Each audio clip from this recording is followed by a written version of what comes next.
గత వైసీపీ సర్కార్ హయాంలో ఉపాధి హామీ పథకంలో సిబ్బందికి టార్గెట్లు పెట్టి మరీ తప్పులు చేయించారు.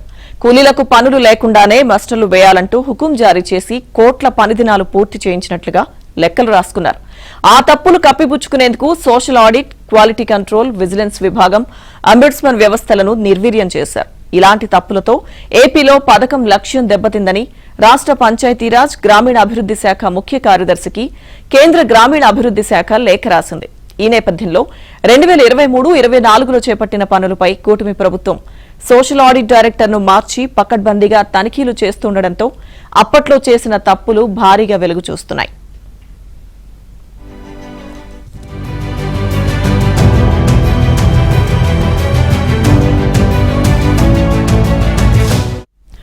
నాటి ప్రభుత్వమే టార్గెట్లు పెట్టి వేధించడంతో పనులు లేకుండానే మస్టర్లు వేసిన ఫలితంగా ఉపాధి సిబ్బంది ఇప్పుడు బలవుతున్నారు. ఇప్పటి వరకు సుమారు 400కు పైగా మండలాల్లో సోషల్ ఆడిట్ నిర్వహించారు. వందల సంఖ్యలో సిబ్బందిని ఇంటిదారి పట్టించారు.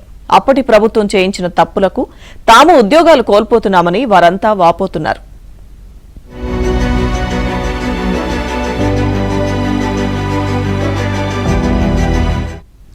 ఉపాధి హామీ పథకంలో సాధారణంగా ఏప్రిల్ నుంచి ఆగస్టు వరకు ఎక్కువగానే మస్టర్లు నమోదవుతాయి.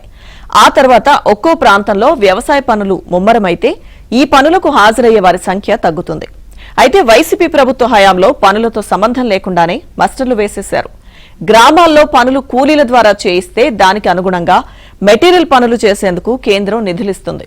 వాటి కోసం ఏపీ స్థాయి అధికారులు టార్గెట్లు పెట్టి సిబ్బందితో మస్టర్లు కొట్టేయించడంతో క్షేత్రస్థాయిలో అవినీతి తారాస్థాయికి చేరింది. గతంలో టీడీపీ ప్రభుత్వం ఈ పథకాన్ని సద్వినియోగం చేసుకుంది.